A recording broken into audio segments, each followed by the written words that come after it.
The crystal chandeliers of the Grand Azure Hotel cast prismatic light across white tablecloths as I took my seat at table 17. Not the family table. Not even close to it. I was positioned near the kitchen doors, where the constant swing of servers created a draft that made the candles flicker.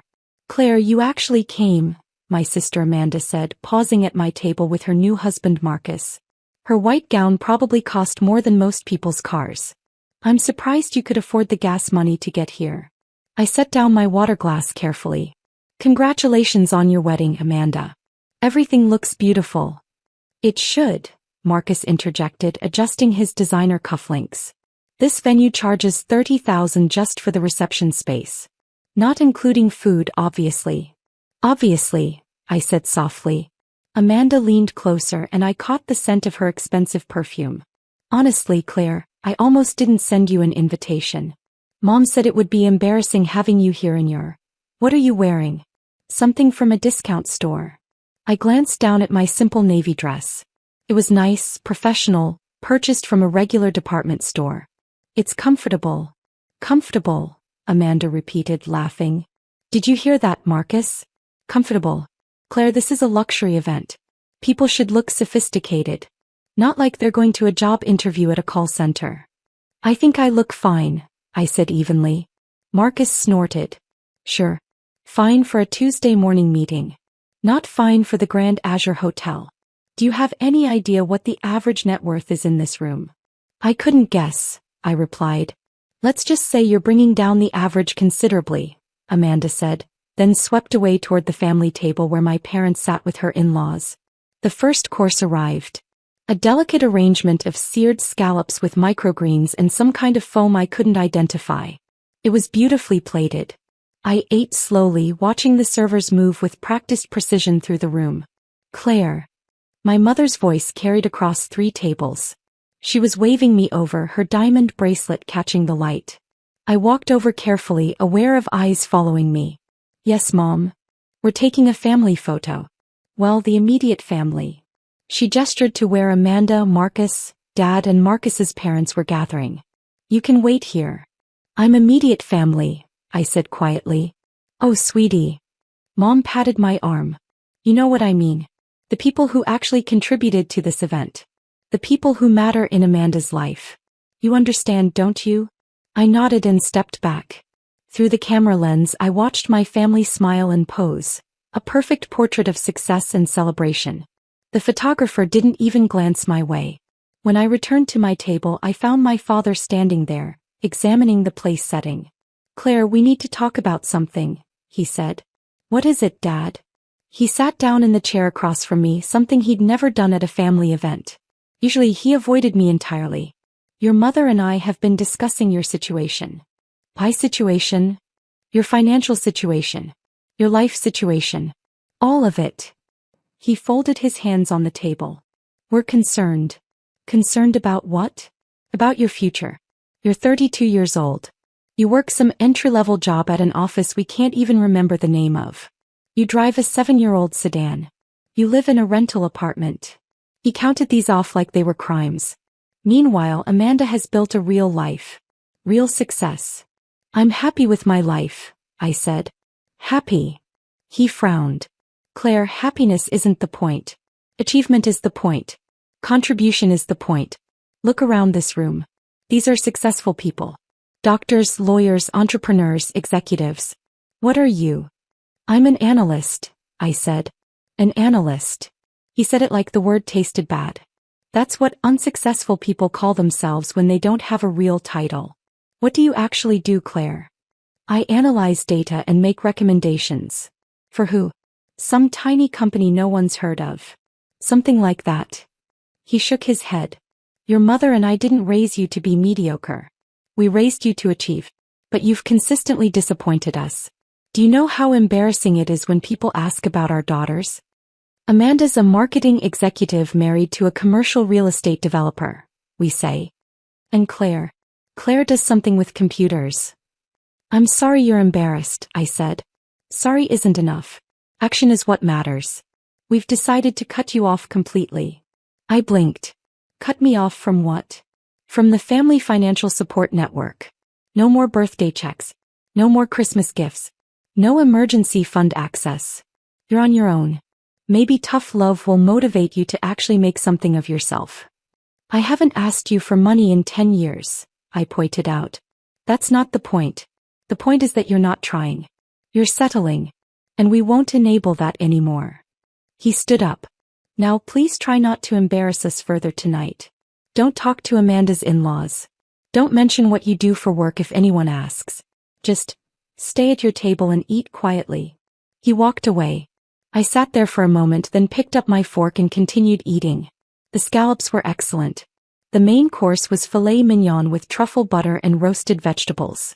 As it was being served, my brother-in-law Marcus stopped by my table again. Claire, quick question, he said. What kind of car do you drive? A Honda Civic. He laughed. A Civic. That's perfect. That's exactly what I would have guessed. Do you know what I drive? I don't. A Tesla Model S Plaid. Top of the line. 0 to 60 in under 2 seconds.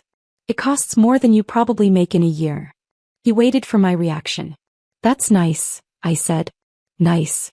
He seemed disappointed by my response. It's not nice, Claire. It's exceptional. It's what successful people drive. But I guess you wouldn't understand that. You're probably thinking a Civic is perfectly adequate. It gets me where I need to go. See, that's your problem right there. That mindset. Adequate. Gets me where I need to go. Successful people don't think like that. We think about excellence. About status. About making statements. I prefer to be practical, I said. Marcus leaned against the back of an empty chair. Let me tell you something, Claire. Amanda almost didn't invite you tonight. Did you know that? She mentioned something about it. She was worried you'd make her look bad. Having a sister who's basically, well, let's be honest, who's basically poor. It reflects on her, you know? People judge you by your family. I'm not poor, I said evenly. Oh, come on. You're eating at table 17. Do you know where that is in the hierarchy? That's the we had to invite them but don't want them too close table. That's the pity table. I see. And let me give you some advice from someone who's actually made it in the world. If you want people to respect you, you need to show success. Dress better. Get a better car. Move to a better neighborhood. Fake it till you make it, you know? I'll keep that in mind, I said. He patted the table. Good talk. Oh, and maybe don't order dessert. I saw it on the menu. It's a $40 chocolate soufflé. Probably more than you'd want to spend on a single course. I watched him walk away, then took another bite of my steak. It was cooked perfectly, medium rare with a pink center. Amanda appeared as dessert was being served. Claire, we're going to do the cake cutting soon. Please don't get in any of the photos. I've instructed the photographer to focus on people who actually look like they belong here. Understood, I said. And honestly, after dinner you can probably leave early. You've shown up, you've been seen, that's enough. I'm sure you're not comfortable here anyway. This isn't really your world. What is my world? I asked. He thought about it. I don't know. Cheap restaurants? Bargain shopping? Netflix and microwave dinners? Whatever it is, it's definitely not 5-star hotels and luxury weddings. You're probably right, I said quietly. I know I'm right. Look, I'm not trying to be mean, Claire. I'm being honest. You and I are just different. I'm ambitious. I want the best. You're content with less. That's fine for you, but it means we don't really have much in common anymore. She started to walk away, then turned back. Oh, one more thing. Don't try to take any leftover food home. The hotel staff has been instructed about portion control and waste management. Besides, it would look really tacky. I nodded and she left. The cake cutting happened without me. The bouquet toss happened without me. The first dance, the toasts, the special moments.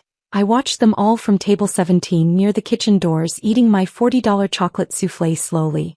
It was around 9:30 when my mother came over with my Aunt Susan and Uncle Richard.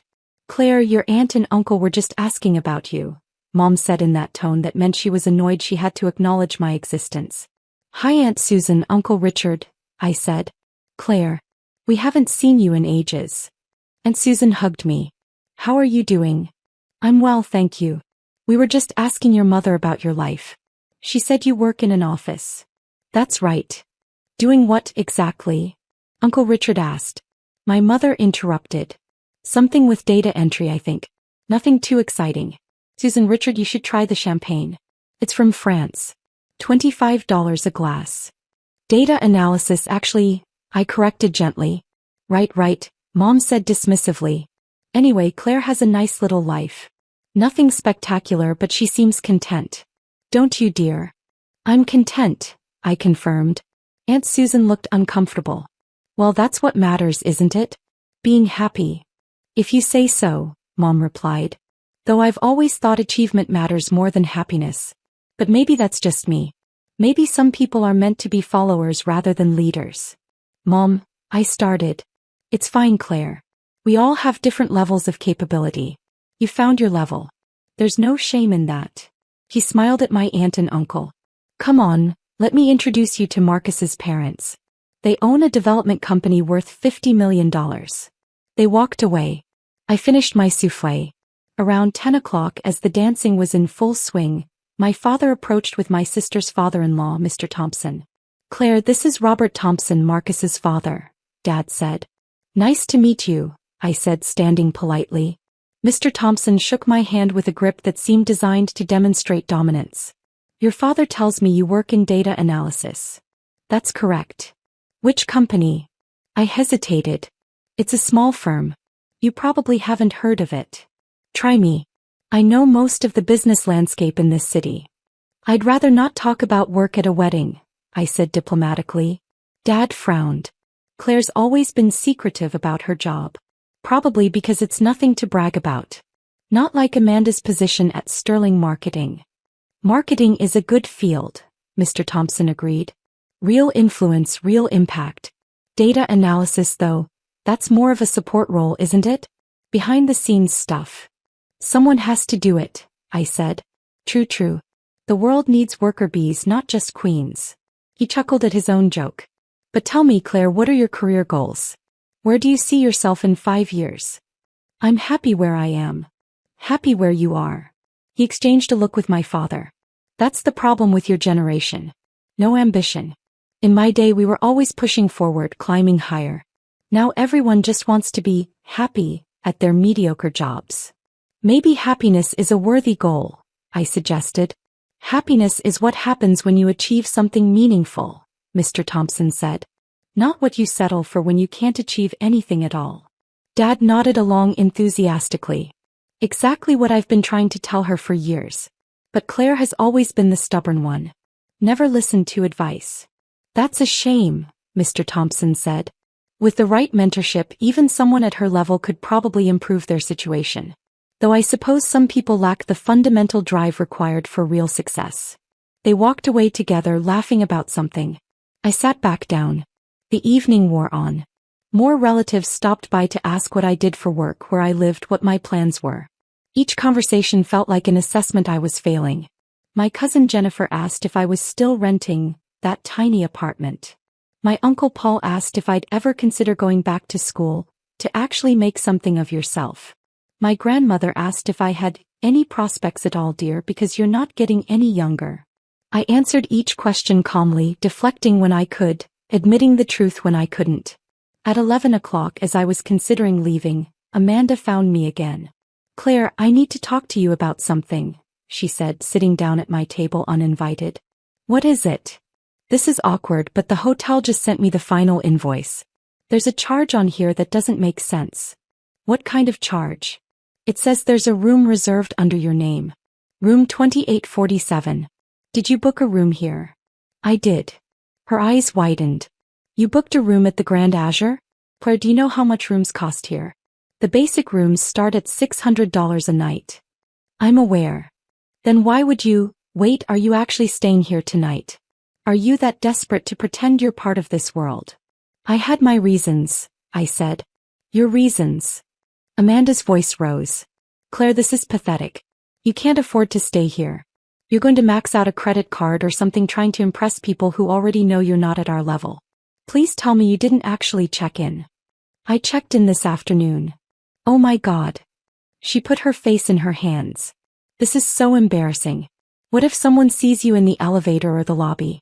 What if they realize you're staying in the same hotel as all our successful guests?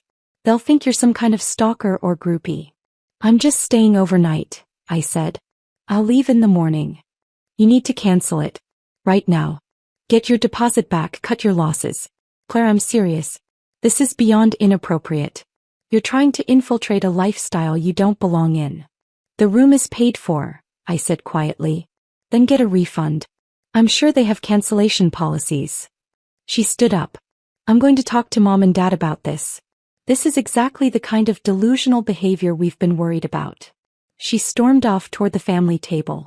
I could see her talking animatedly to our parents, gesturing back at me. All three of them looked over, wearing identical expressions of disappointment and disgust. A few minutes later, all three of them came to my table. Several nearby guests turned to watch. Claire, Amanda told us about the room, Mom said in a harsh whisper. What were you thinking? I was thinking I'd need a place to stay, I said. You live 40 minutes away, Dad said. You could have driven home. Instead, you wasted hundreds of dollars trying to pretend you're something you're not. I wanted to stay at the hotel, I said simply. This is exactly what we're talking about, Mom said. This kind of irresponsible financial decision-making. This is why you're stuck where you are in life. You spend money on things you can't afford instead of investing in your future. Amanda crossed her arms. I want you to cancel that room right now. This is my wedding and I won't have you embarrassing me by pretending to be a guest at a luxury hotel. I am a guest at a luxury hotel, I pointed out. I'm staying here. You're crashing here, Amanda corrected. There's a difference. Real guests belong here. You're just playing dress up. I think I'll keep my room, I said. Dad's face reddened. Claire Elizabeth Williams, you will cancel that room immediately, or we will call the hotel management ourselves and have them remove you from the premises. On what grounds? On the grounds that you can't afford to be here and you're clearly having some kind of mental break thinking you can just... Is everything all right here? We all turned. A man in an immaculate black suit had approached our table. His name tag identified him as James Morrison, hotel manager. He had the kind of composed, professional demeanor that came from years of handling difficult situations. We're fine, Dad said quickly. Just a family discussion. I apologize for interrupting, James said smoothly. I just wanted to check in on our VIP guest and ensure everything is meeting expectations. VIP guest? Amanda looked confused. James smiled at me. Ms. Williams, I trust your suite is satisfactory? We upgraded you to the presidential level as requested. The silence at the table was profound. The presidential level? Mom repeated faintly. Of course, James said. Ms. Williams always stays in our finest accommodations when she's here. Although, Ms. Williams, I must say we're delighted to have you attending an event in the ballroom this time rather than just staying with us during your business trips. Business trips? Dad said. James looked between my family members and me, his professional instincts clearly sensing tension. I hope I haven't spoken out of turn. You're saying Claire stays here regularly? Amanda asked. I shouldn't discuss guest information, James said carefully. But given the circumstances and with Ms. Williams present, I think I can confirm that yes, she's one of our most valued regular guests. There must be some mistake, Mom said. Our daughter can't afford. Mom, I said quietly. Please. No, Claire, this is absurd. This man clearly has you confused with someone else. Tell him. Tell him there's been a mix-up. James pulled out his phone, tapped the screen a few times and showed it to my mother. This is Ms. Williams's profile in our guest management system. Is this not her? Mom stared at the screen, then at me. I don't understand. Perhaps we should discuss this elsewhere, I suggested. No, Amanda said sharply. We're discussing this right here. Mr. Morrison, how many times has my sister stayed at this hotel? James looked uncomfortable. I really shouldn't. How many times? He glanced at me. I gave a small nod. According to our records, Ms. Williams has stayed with us 73 times over the past 4 years. She maintains an annual membership in our Diamond Elite program, which requires a minimum spend of $200,000 per year in room rates alone. Amanda actually stumbled backward. $200,000? That doesn't include dining, spa services, or event space rentals, James added. Ms. Williams, your family seems surprised by this information. I apologize if I've created any awkwardness. It's fine, James, I said. Wait, Dad said, his voice strange. Event space rentals? We really should discuss this in private, I said, standing up. The Grand Azure has been honored to host several of Ms. Williams's corporate events, James said, including an annual conference that brings in approximately 3,000 attendees each year. We're already looking forward to next year's booking. Marcus appeared, drawn by the commotion. What's going on? Apparently Claire is some kind of secret millionaire who stays at luxury hotels all the time, Amanda said, her voice dripping with sarcasm. Which is obviously ridiculous. Mr. Morrison clearly has her confused with someone else. James's expression shifted slightly from apologetic to something more professional. I assure you there is no confusion. Ms. Williams is not only a valued guest but... He paused. But what? Dad demanded. I should really let Ms. Williams explain, James said. All eyes turned to me. The nearby tables had gone quiet, guests openly listening now. Claire, Mom said slowly. What is he talking about? Before I could answer, a woman in a sharp business suit approached. Her badge identified her as Patricia Chin, Director of Operations. James, I need to speak with you about... Oh. He stopped, seeing our group. Ms. Williams. I didn't realize you were here for a personal event. I hope everything has been perfect. Everything's been lovely, Patricia. Thank you. Patricia looked at my family. These must be your relatives. How wonderful that the event is being held here. Ms. Williams, if you need anything at all tonight, please don't hesitate to call me directly. Ms. Williams doesn't need to call anyone, Amanda said coldly. This is my wedding and I'm the one who booked this venue. Patricia's smile remained but her eyes cooled. Of course.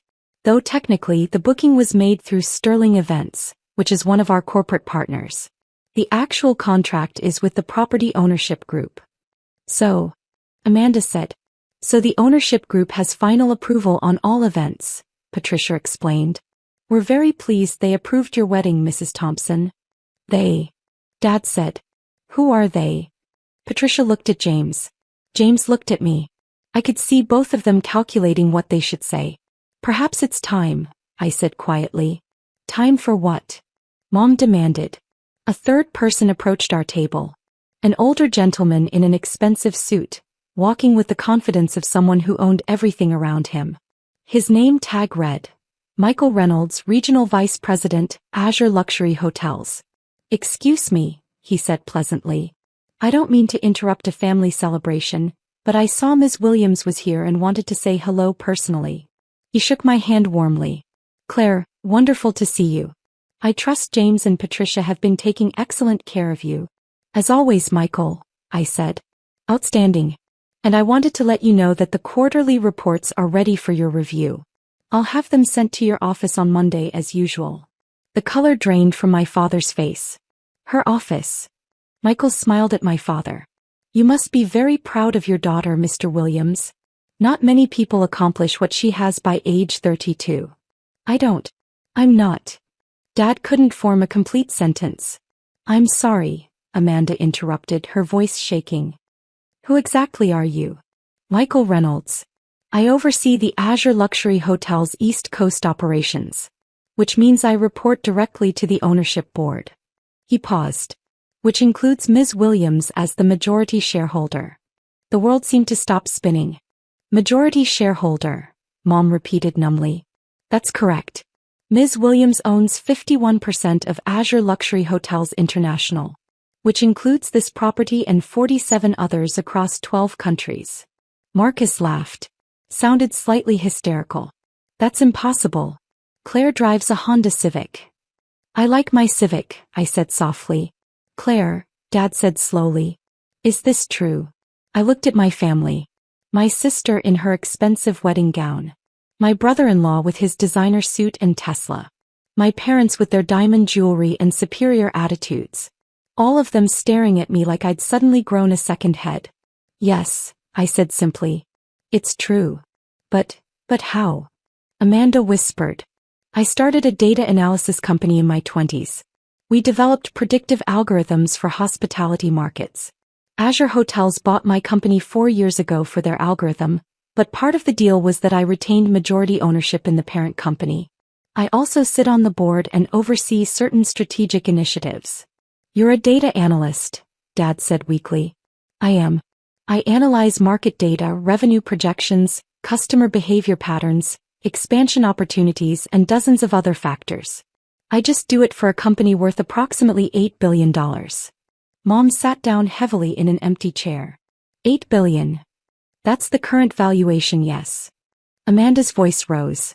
Then why do you dress like that? Why do you drive that car? Why do you live in a rental apartment? Because I like my clothes. I like my car. And I like my apartment. I don't need to prove anything to anyone. You let us think you were poor. Mom said accusingly. You assumed I was poor. I never said I was. You never corrected us. You never asked. You just decided. All of you. I looked at each of them in turn. You decided I was a failure because I didn't perform success the way you wanted me to. I was content with that. I didn't need your approval. But you embarrassed us. Dad said. I embarrassed you by not living up to your arbitrary standards. That's different. James cleared his throat. Ms. Williams, about the wedding event tonight. Given the circumstances, should we proceed with the standard post-event protocols? What protocols? Amanda asked nervously. The event was booked at our standard rate, Patricia explained. 15% discount through Sterling Events. However, when a majority shareholder's family member is involved, we typically apply a family courtesy adjustment. A courtesy adjustment? Marcus said hopefully. Yes. We charge full rate. No discounts. No deferrals. Full payment due within 30 days instead of our usual 60-day payment plan option. Amanda's face went pale. But the invoice you sent earlier was the discounted amount. $30,000 for the space, plus catering plus service fees. With the family courtesy adjustment, the total comes to $42,000. Due in full by December 1st. That's in 30 days. Marcus said. Yes, sir. We can't pay that much in 30 days. We were counting on the payment plan. Patricia's smile remained perfect. I understand. Unfortunately, the policy is quite clear when family members of the ownership board are involved. We maintain strict standards to avoid any appearance of preferential treatment. Dad stood up. Now wait just a minute. Claire, you can't let them do this. You're on the board. You can override this policy. I could, I agreed. But why would I? Because we're your family. My family. The family that put me at table 17. The family that told me I was an embarrassment. The family that said I couldn't afford the dessert. The family that was ashamed to have me in their photographs. My voice remained calm. That family. Claire, please, Mom said. We didn't mean. You meant every word. You always have. For years you've treated me like I was less than. Like I was a disappointment. Like I was something to be hidden away and ignored. We just wanted you to succeed. Dad protested. I did succeed. You just never bothered to notice because my success didn't look like what you expected. Amanda stepped forward. Claire, I'm sorry. I'm so sorry. I didn't know. You didn't know because you didn't care to know. You made assumptions and never questioned them. But we're family, Mom said desperately. Are we? Because family usually doesn't treat each other the way you've treated me. Michael cleared his throat. Ms. Williams, I hate to interrupt, but there's another matter. The annual board meeting is next week and we need to finalize the venue. You mentioned possibly hosting it here. I did. But given tonight's experience, I'm thinking we might choose a different property. Perhaps the Azure Monte Carlo. Excellent choice. That would mean approximately 800 guests, correct? Board members, executives, and their families. That's right. We'll make arrangements immediately. The Monte Carlo booking would generate approximately $2 million in revenue for that property. Dad's face went even paler. $2 million? Claire, you can't take that away from this hotel. Think of the local economy. The jobs. I am thinking of them. I'm thinking they deserve a hotel owner who isn't being actively insulted by her own family in the ballroom. James's phone buzzed. He glanced at it. Ms. Williams, I'm being informed that several guests are asking about room bookings for future events. Apparently word has spread about who you are. Should I process these at standard rates or? Standard rates for everyone except immediate family. For them, use the no discount family courtesy rate. Understood. Uncle Richard approached hesitantly. Claire, sweetheart, I'm sure we all said some things tonight that came out wrong. They came out exactly how you meant them, Uncle Richard. You asked if I had any prospects. You suggested I was running out of time. You implied I was a failure. I smiled sadly. The funny thing is, I never needed your validation. I was fine being underestimated. It made my life simpler. Aunt Susan was crying. We didn't understand. You didn't try to understand. There's a difference. Patricia's phone rang. She answered, listened, and then looked at me. Ms. Williams, the hotel concierge, is asking about the 3 vehicles that were parked in the VIP section. Apparently, security is questioning their authorization. 2 Teslas and a Mercedes. Are those your family's vehicles? Marcus nodded. That's mine and Amanda's parents' cars. And the Mercedes is ours, Dad said. I see. Well, the VIP section is reserved for ownership, executive staff, and their approved guests. Since Ms. Williams has not designated any of you as approved guests, I'm afraid those vehicles will need to be moved to standard parking. Standard parking is 3 blocks away, Marcus said. It's 11 at night. Yes, sir.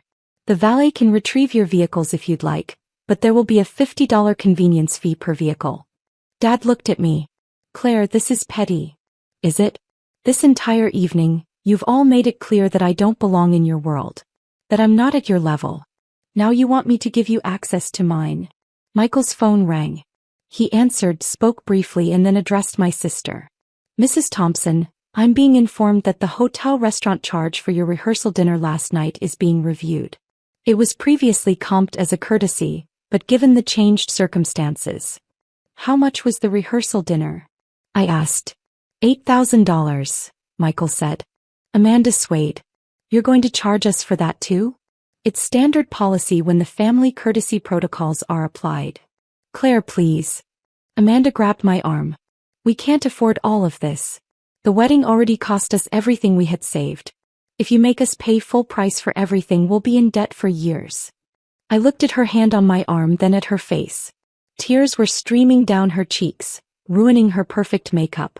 You should have thought of that before you told me to stick to fast food, I said quietly. I pulled my arm away and turned to James. Please prepare the updated invoice for the Thompson family. Full amounts, 30-day payment terms, no exceptions. Yes, Ms. Williams. Claire, you can't do this. Marcus said. This is vindictive. This is cruel. Is it? Or is it just the natural consequence of your own behavior? I picked up my small purse from the table. You all spent the evening making it very clear that money determines worth. That success is measured in dollars and status symbols. So here's your lesson. I have more money than all of you combined. I have more success than you ever imagined. And I still don't think you're worth very much. Claire Elizabeth Williams. Dad's voice was sharp with authority. Or it tried to be. That tone doesn't work anymore, Dad. You have no authority over me. You never really did, but now you definitely don't. Mom stood up. If you do this, if you charge us these fees and take away the discounts, we'll never forgive you. Good, I said simply. Then we'll be even. I started walking toward the exit. Behind me, I could hear my family starting to argue with James and Patricia, their voices rising in panic and desperation.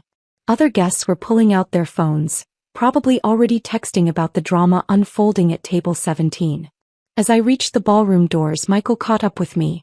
Ms. Williams, I apologize if our staff revealed more than we should have tonight.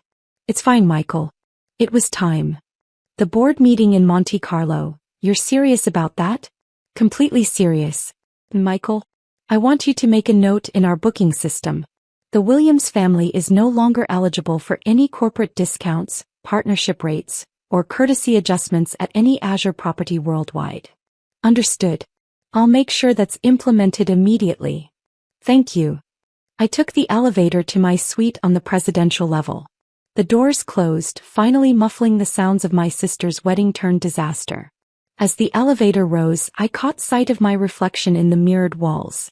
I was still wearing my simple navy dress from a regular department store. I was still the same person I'd been when I arrived. The only difference was that now my family knew the truth. And I was absolutely fine with that. The elevator chimed softly as it reached my floor, and the doors slid open to reveal the quiet, elegant hallway of the presidential level. Behind me, somewhere far below, my family was learning that sometimes the person you underestimate is the one who holds all the power. I smiled and walked toward my suite, already planning which Azure property I'd visit next month. After all, I owned 47 others to choose from.